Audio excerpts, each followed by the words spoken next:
ಇತ್ತೀಚೆಗೆ ಏನಾಯ್ತು ಅಂದ್ರೆ ಇಂಡಿಗೋದ ಸಾವಿರಾರು ಫ್ಲೈಟ್ಸ್ ಇದ್ದಕ್ಕಿದ್ದಾಗೆ ಕ್ಯಾನ್ಸಲ್ ಆಗೋಯ್ತು. ಎಷ್ಟೋ ಜನ ಪ್ರಯಾಣಿಕರು ಏರ್ಪೋರ್ಟ್ನಲ್ಲೇ ಪರದಾಡೋ ಪರಿಸ್ಥಿತಿ ಬಂತು. ಸೊ ಇಷ್ಟೆಲ್ಲ ಅವಾಂತರಕ್ಕೆ ಅಸಲಿ ಕಾರಣವಾದ್ರೂ ಏನು? ಬನ್ನಿ ಇದ್ರ ಬಗ್ಗೆ ಪೂರ್ತಿಯಾಗಿ ತಿಳ್ಕೊಳ್ಳೋಣ. ನೋಡಿ, ಇದೇನು ಸಣ್ಣ ವಿಷಯ ಅಂತೂ ಅಲ್ಲ. ಒಂದೇ ಒಂದು ದಿನದಲ್ಲಿ 1000ಕ್ಕೂ ಹೆಚ್ಚು ಫ್ಲೈಟ್ಸ್ ಕ್ಯಾನ್ಸಲ್ ಆಗಿದೆ ಅಂತ ರಿಪೋರ್ಟ್ಸ್ ಹೇಳ್ತಿದೆ. ಅಂದರೆ ಯೋಚನೆ ಮಾಡಿ ಈ ಸಮಸ್ಯೆ ಎಷ್ಟು ದೊಡ್ಡದಿದೆ ಅಂತ. ಸರಿ, ಮೊದಲು ಈ ಫ್ಲೈಟ್ ಕ್ಯಾನ್ಸಲೇಷನಿಂದ ತಕ್ಷಣಕ್ಕೆ ಏನಾಯಿತು ಅಂತ ನೋಡೋಣ. ದೇಶದ ಬೇರೆ ಬೇರೆ ಏರ್ಪೋರ್ಟ್ಸ್ಗಳಲ್ಲಿ ಎಂಥ ಗೊಂದಲ ಸೃಷ್ಟಿಯಾಯಿತು, ಜನರಿಗೆ ಎಷ್ಟೆಲ್ಲ ಕಷ್ಟ ಆಯಿತು ಅಂತ ತಿಳ್ಕೊಳ್ಳೋಣ ಬನ್ನಿ. ಇದರ ಎಫೆಕ್ಟು ತಕ್ಷಣಕ್ಕೆ ಕಾಣಿಸಿತು. ಡೆಲ್ಲಿ, ಮುಂಬೈ, ಬೆಂಗಳೂರು, ಹೈದರಾಬಾದ್ ಹೀಗೆ ದೇಶದ ಎಲ್ಲ ಮೇಜರ್ ಏರ್ಪೋರ್ಟ್ಗಳಲ್ಲೂ ಇದೇ ಪರಿಸ್ಥಿತಿ.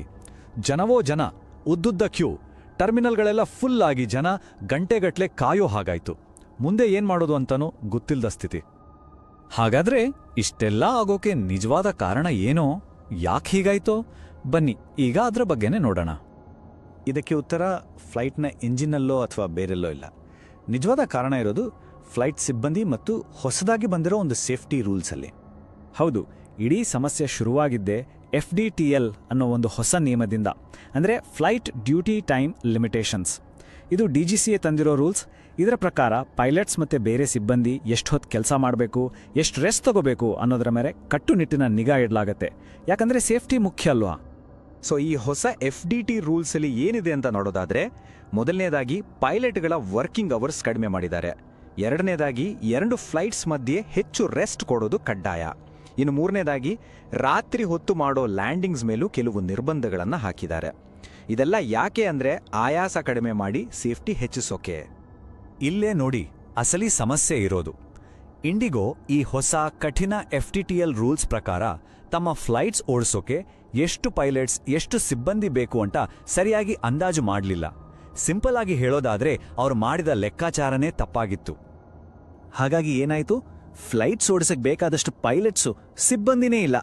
ಅದರ ನೇರ ಪರಿಣಾಮ ಸಿಬ್ಬಂದಿ ಕೊರತೆ ಅಂತ ಹೇಳಿ ಸಾವಿರಾರು ಫ್ಲೈಟ್ಸ್ ಕ್ಯಾನ್ಸಲ್ ಆಯಿತು. ಇಷ್ಟೇ ನೋಡಿ ಆಗಿದ್ದು. ಓಕೆ, ಈಗ ಸಮಸ್ಯೆ ಏನು ಅಂತ ಗೊತ್ತಾಯ್ತು. ಹಾಗಾದ್ರೆ ಇದನ್ನ ಸರಿಪಡಿಸೋಕೆ ಏನೆಲ್ಲ ಕ್ರಮಗಳನ್ನು ತಗೊಳ್ತಿದ್ದಾರೆ? ಏರ್ಲೈನು, DGCA ಮತ್ತು ಸರ್ಕಾರ ಎಲ್ಲರೂ ಸೇರಿ ಏನ್ ಮಾಡ್ತಿದ್ದಾರೆ ಅಂತ ನೋಡೋಣ. ಮೊದಲನೇದಾಗಿ DGCA ಅಂದ್ರೆ ರೆಗ್ಯುಲೇಟರ್ ಏರ್ಲೈನ್ಸ್ಗೆ ಸ್ವಲ್ಪ ಫ್ಲೆಕ್ಸಿಬಿಲಿಟಿ ಕೊಡೋಕೆ ಒಂದು ರೂಲನ್ನು ತಾತ್ಕಾಲಿಕವಾಗಿ ಸಡಿಲ ಮಾಡಿದ. ಇನ್ನು ಸರ್ಕಾರ ಕೂಡ ಮಧ್ಯಪ್ರವೇಶಿಸಿ ಫ್ಲೈಟ್ ಕ್ಯಾನ್ಸಲ್ ಆದರೆ ಪ್ರಯಾಣಿಕರಿಗೆ ರೀಫಂಡ್ ಕೊಡಲೇಬೇಕು ಅಂತ ಕಟ್ಟುನಿಟ್ಟಾಗಿ ಹೇಳಿದೆ. ಅಷ್ಟೇ ಅಲ್ಲ, ರೀಶೆಡ್ಯೂಲ್ ಮಾಡೋಕೆ ಯಾವುದೇ ಫೀಸ್ ತಗೊಳ್ಳೋ ಹಾಗಿಲ್ಲ ಅಂತಾನೂ ಏರ್ಲೈನ್ಸ್ಗೆ ಸೂಚಿಸಿದೆ. ಸದ್ಯಕ್ಕೆ ಪರಿಸ್ಥಿತಿ ಚೇತರಿಸಿಕೊಳ್ಳೋಕೆ ಒಂದು ಟೈಮ್ಲೈನ್ ಕೂಡ ಇದೆ. ಇಂಡಿಗೋ ಅವರೇ ಹೇಳಿರೋ ಪ್ರಕಾರ ಫೆಬ್ರವರಿ 10, 2026ರೊಳಗೆ ಎಲ್ಲವನ್ನೂ ಸರಿಪಡಿಸಿ ಕಾರ್ಯಾಚರಣೆಯನ್ನ ಸಂಪೂರ್ಣವಾಗಿ ಸ್ಥಿರಗೊಳಿಸ್ತೀವಿ ಅಂತ ಗುರಿ ಇಟ್ಕೊಂಡಿದ್ದಾರೆ. ಆದರೆ ಅಲ್ಲಿವರೆಗೂ ಅಲ್ಲಲ್ಲಿ ಕೆಲವು ಸಮಸ್ಯೆಗಳು ಮುಂದುವರಿಯೋ ಸಾಧ್ಯತೆ ಇದೆ. ಸರಿ, ಇದೆಲ್ಲ ಆಯ್ತು. ಈಗ ನಮ್ಮೆಲ್ಲರಿಗೂ ಮುಖ್ಯವಾದ ವಿಷಯಕ್ಕೆ ಬರೋಣ. ಒಂದು ವೇಳೆ ನಾವು ಫ್ಲೈಟ್ ಟಿಕೆಟ್ ಬುಕ್ ಮಾಡಿದ್ರೆ ಏನ್ ಮಾಡಬೇಕು? ಈ ಪರಿಸ್ಥಿತಿಯನ್ನ ಹೇಗೆ ನಿಭಾಯಿಸೋದು? ನೋಡಿ, ಟಿಕೆಟ್ ಬುಕ್ ಮಾಡಿರೋರು ಸ್ವಲ್ಪ ಪ್ರೊಆಕ್ಟಿವ್ ಆಗಿರೋದು ಬಹಳ ಮುಖ್ಯ. ಅದಕ್ಕೆ ಒಂದು 3 ಸ್ಟೆಪ್ ಪ್ಲಾನ್ ಇದೆ. ಮೊದಲನೇದು, ಹೊರಡೋವರೆಗೂ ಫ್ಲೈಟ್ ಸ್ಟೇಟಸ್ ಅನ್ನ ಆಪ್ ಅಥವಾ ವೆಬ್ಸೈಟ್ನಲ್ಲಿ ಚೆಕ್ ಮಾಡ್ತಾನೆ ಇರಿ. ಎರಡನೇದು, ಫ್ಲೈಟ್ ಡಿಲೇ ಆಗ್ಬೋದು ಅಂತ ಮೊದಲೇ ಪ್ಲಾನ್ ಮಾಡ್ಕೊಳ್ಳಿ. ಸಾಧ್ಯ ಇದ್ರೆ ಬೇರೆ ಟ್ರಾವೆಲ್ ಆಪ್ಷನ್ ಬಗ್ಗೆನೂ ಯೋಚನೆ ಮಾಡಿ.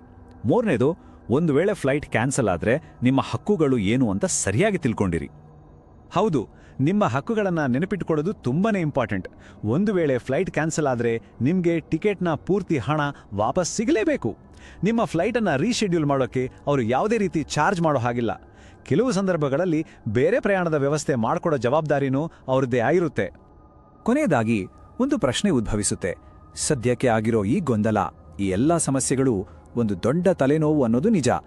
ಆದರೆ ಇದು ಭಾರತದ ವಾಯುಯಾನ ಕ್ಷೇತ್ರದಲ್ಲಿ ಸುರಕ್ಷತೆಗೆ ಹೆಚ್ಚಿನ ಆದ್ಯತೆ ಕೊಡಕ್ಕೆ ಆಗ್ತಿರೋ ಒಂದು ದೊಡ್ಡ ಬದಲಾವಣೆಯ ಆರಂಭನ? ಈ ನೋವೊಂದು ಸುರಕ್ಷಿತ ಭವಿಷ್ಯಕ್ಕಾಗಿನ ಯೋಚಿಸಬೇಕಾದ ವಿಷಯ.